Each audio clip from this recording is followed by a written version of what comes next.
अस्सलाम वालेकुम, hello and welcome to sports room. मैं हूं आपका मेज़बान नजीबुल हसनैन और 12 साल के बाद न्यूजीलैंड से सीरीज जीतने में कामयाब हो गई है पाकिस्तान की team. 288 was a very big target for New Zealand और बड़ी शानदार परफॉर्मेंस रही पाकिस्तान की।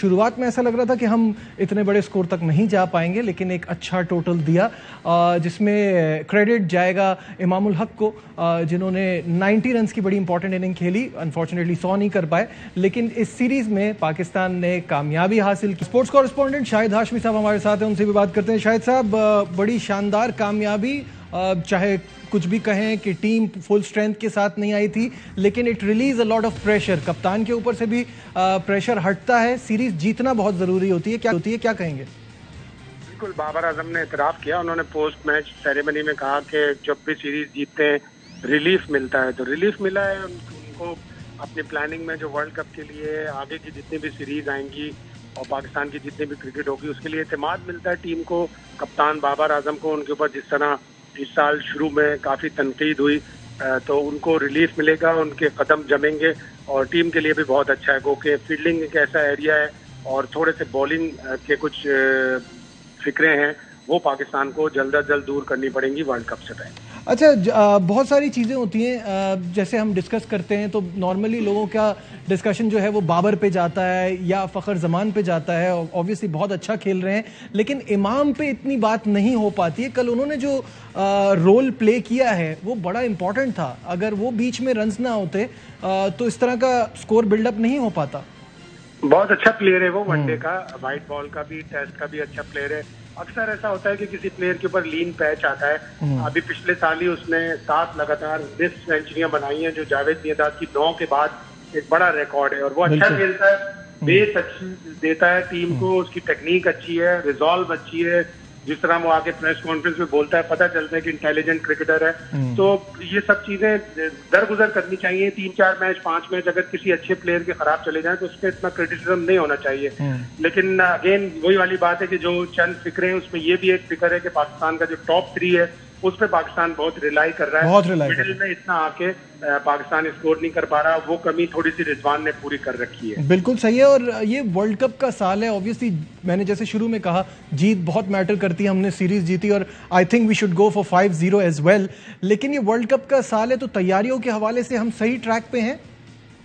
कम मैचेस खेले हमने, लेकिन पाकिस्तान की टीम ऐसी है कि जब भी वर्ल्ड कप में जाती है वो बिल्कुल मुख्तलिफ रंग रूप में नजर आती है। कोशिश ये करनी चाहिए कि इन 2 मैचों में एक आध फास्ट बॉलर और ट्राई कर लें, स्पिनर ट्राई कर लें, और साथ ही साथ इफ्तिखार को जरूर चाहते हैं। इसलिए कि इफ्तिखार को आप देखें, वो T20 में भी अक्सर इस स्टाइल से खेलता है जिस तरह वनडे का स्टाइल होता है, आखिर में हार्ड हिटिंग करता है। T20 का अगर अच्छा प्लेयर है तो वो वनडे का भी अच्छा प्लेयर है और उसका लिस्ट एक एवरेज बड़ा शानदार है।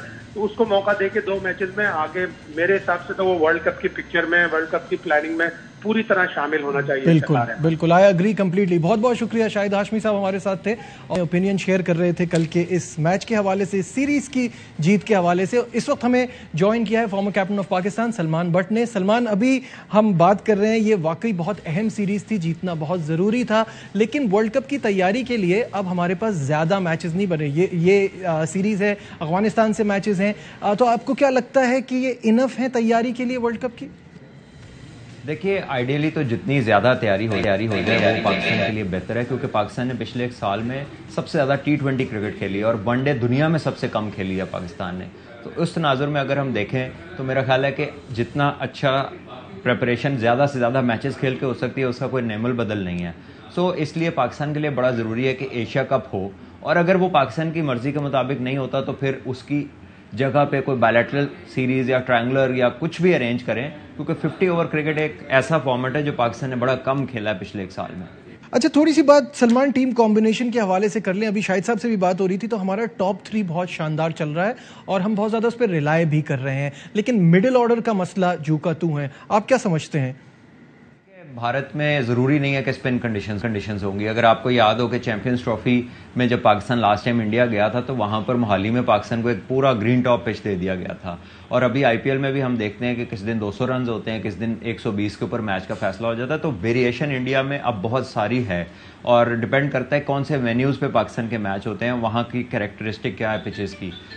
तो आई थिंक कि इम्पॉर्टेंटली फॉर पाकिस्तान हमें प्रिपेयर होना पड़ेगा हर किस्म की कंडीशंस के लिए। और जहां तक मिडिल ऑर्डर का सवाल है, हमारे तो ओपनर्स ही मिडिल ऑर्डर में खेल रहे हैं। I think for my liking के वहां पर इफ्तिखार को होना चाहिए मिडिल ऑर्डर में, उनके साथ या साउथ शकील हों या हारिस सोहेल हों।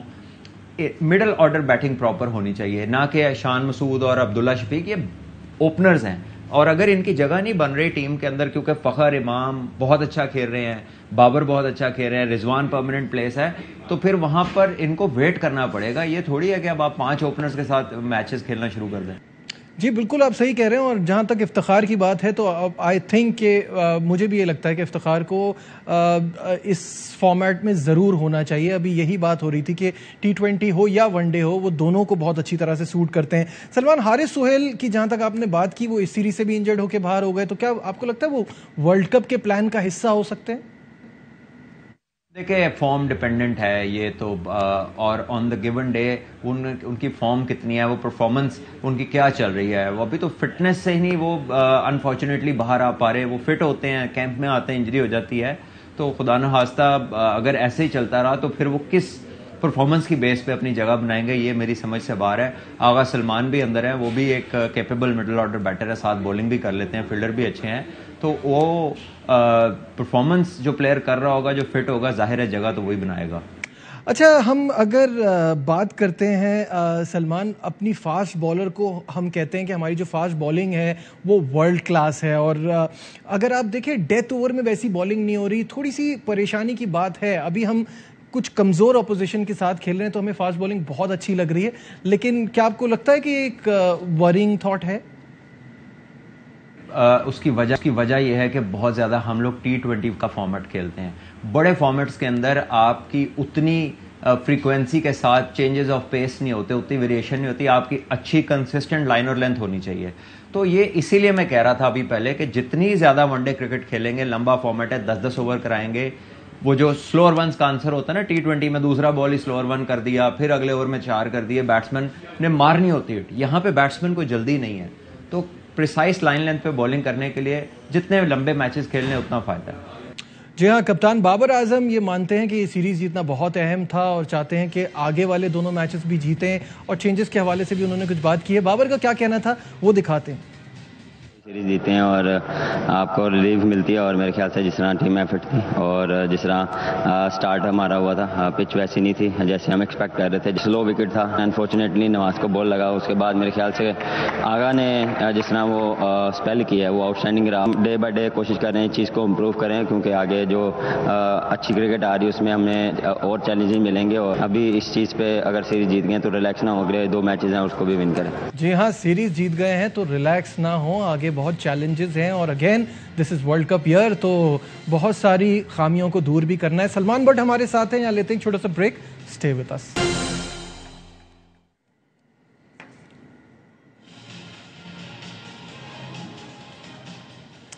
Glad to have you back once again to sports room. Salman but हमारे साथ मौजूद हैं, और अभी थोड़ी देर पहले हम बात कर रहे थे सीरीज़ की कामयाबी के हवाले से, वर्ल्ड कप की तैयारियों के हवाले से, हमने थोड़ी बात फास्ट बॉलिंग पर भी की। थोड़ा सा स्पिन की तरफ जाते हैं। सलमान, मुझे ये बताइएगा कि फास्ट बॉलिंग का शोबा तो अगर हम कहें तो नज़र आता है कि हाँ ठीक है, इट्स गुड इनफ, लेकिन कहीं ना कहीं कमी नज़र आती है स्पिन बॉलिंग डिपार्टमेंट में, with Shadab not bowling according to his potential. He is a superstar, but कुछ अरसे से इतना अच्छे फॉर्म में नहीं है। साथ साथ नवाज के ऊपर भी जिम्मेदारी बढ़ जाती है। तो सवाल ये है कि आगे क्या इसमें क्या हो सकता है वर्ल्ड कप के साल में? उसामा काफ़ी नए हैं, क्या आपको नहीं लगता इमाद वसीम वर्ल्ड कप के प्लान में शामिल हो सकते हैं, उनको वनडे में लाया जा सकता है? देखिए, इमाद ने 50 ओवर का फॉर्मेट खेला भी तो नहीं है इतने अरसे से। जब आप किसी को पिक करते हैं तो T20 फॉर्मेट के ऊपर तो आप बड़े फॉर्मेट्स में लोगों को पिक नहीं करते। इमाद को चाहिए कि जो भी अवेलेबल 50 ओवर क्रिकेट है, चाहे वो डोमेस्टिक है, चाहे वो काउंटी क्रिकेट है, कहीं भी उन्हें मौका मिलता है तो वो ज़रूर खेलें, क्योंकि डायरेक्ट अगर वो इंजेक्ट होते हैं 50 ओवर्स के अंदर तो बड़ा क्वेश्चन मार्क होगा कि कहाँ खेले, किधर परफॉर्म किया इस फॉर्मेट के अंदर, एकदम कैसे अंदर आ गए। ऑल्दो कि उनकी बॉलिंग और बैटिंग फॉर्म बड़ी अच्छी चल रही थी PSL में भी और अभी जो T20 सीरीज़ हुई, लेकिन अगेन वो T20 का फॉर्मेट है। और आई थिंक उसामा मीर को जो है वो ज़्यादा चांसेस देने चाहिए। मेरा ख्याल है कि वो विकेट टेकिंग बॉलर हैं, और शादाब तो 4 साल से खेलते आ रहे हैं लगातार, लेकिन एक पीरियड ऑफ टाइम गुजर गया कि उनकी बॉलिंग जैसी उम्मीद की जा रही है वो उस तरह की डिलीवर नहीं कर पा रहे, तो फिर ऐसे में आई थिंक कि आपको साथ एक लेग स्पिनर और चाहिए। What about अबरार अहमद, क्योंकि ये भी बहुत एक डिस्कशन चल रही है कि अबरार को मौका दिया जा सकता है वनडे में, he could be our surprise package in world cup, क्या ऐसा हो सकता है?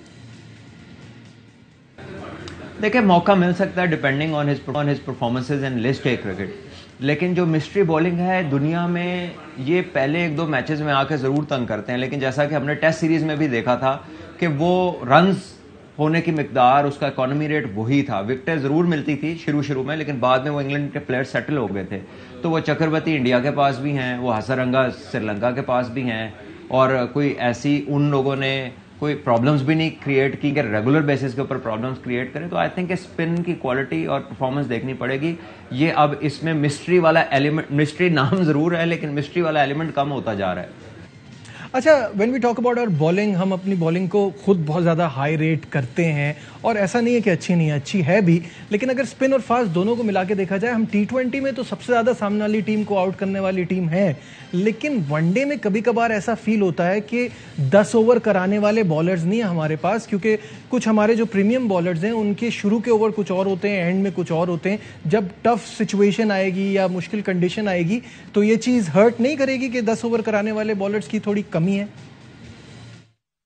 देखिए इसमें कोई शक ही नहीं है। असल में कमी बॉलर्स की नहीं है, हमने क्रिकेट कम खिलाई है अपने बॉलर्स को। हमारे बॉलर्स ना फर्स्ट क्लास क्रिकेट ज़्यादा खेले हुए हैं, ना ही वो खेले हुए हैं वनडे क्रिकेट ज़्यादा। आपके टेस्ट मैच में जो बॉलिंग, 2 इंजरीज के बाद जो आपकी टेस्ट मैच की फास्ट बॉलिंग का हाल हुआ है, तो आपको खूबी अंदाज़ा हो जाना चाहिए कि हमारा कोई भी प्लेयर लंबे फॉर्मेट के लिए तैयार ही नहीं है। और इसके लिए डोमेस्टिक क्रिकेट का खेलना, 4 दिन की क्रिकेट खेलने से बहुत मदद मिल सकती है, जो अनफॉर्चुनेटली हमारा ये जो जनरेशन है फास्ट बॉलर्स की बहुत कम खेली। अच्छा, इतनी सारी बात करने के बाद सलमान, इन अ नटशेल अगर मैं आपसे पूछूं कि वर्ल्ड कप में आप पाकिस्तान टीम को कहां रेट करते हैं?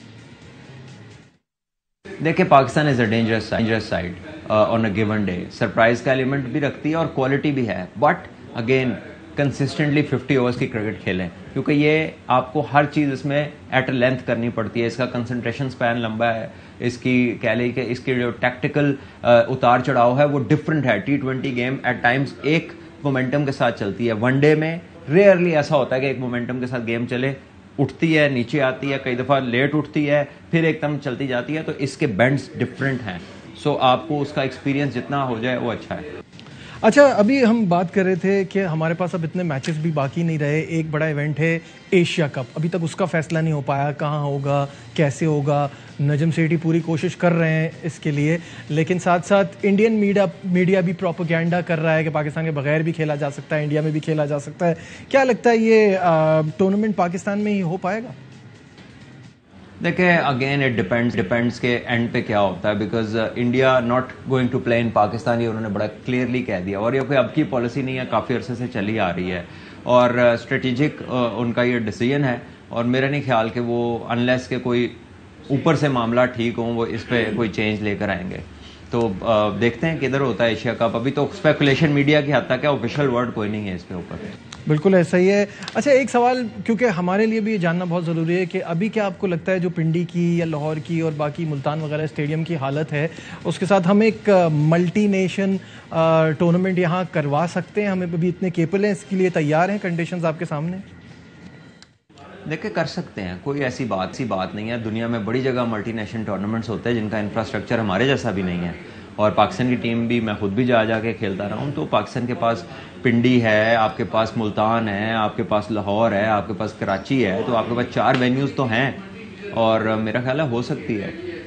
ठीक है, बहुत बहुत शुक्रिया। सलमान बट हमारे साथ थे और बड़ा डिटेल्ड एनालिसिस किया उन्होंने पाकिस्तान टीम की परफॉर्मेंस के हवाले से और वर्ल्ड कप की तैयारियों के हवाले से। चलते चलते आपको ये बता दें कि आईसीसी ने अपने प्लेयर ऑफ द मंथ की नॉमिनेशंस का ऐलान कर दिया है और फ़खर जमान नामजद हुए हैं। अप्रैल की नामजदगियां जो हैं उसमें जो और दूसरे खिलाड़ी हैं उसमें श्रीलंका के प्रभा जयसूर्या हैं और न्यूजीलैंड के मार्क चैपमैन भी शामिल हैं। तो Fakhar Zaman player of the month अप्रैल के महीने के लिए बड़े स्ट्रॉन्ग कैंडिडेट नजर आते हैं। आज के प्रोग्राम में बस इतना ही। दीजिए अपने मेजबान नजीबुल हसनैन को इजाजत। अपना बहुत ख्याल रखिए। अल्लाह हाफिज।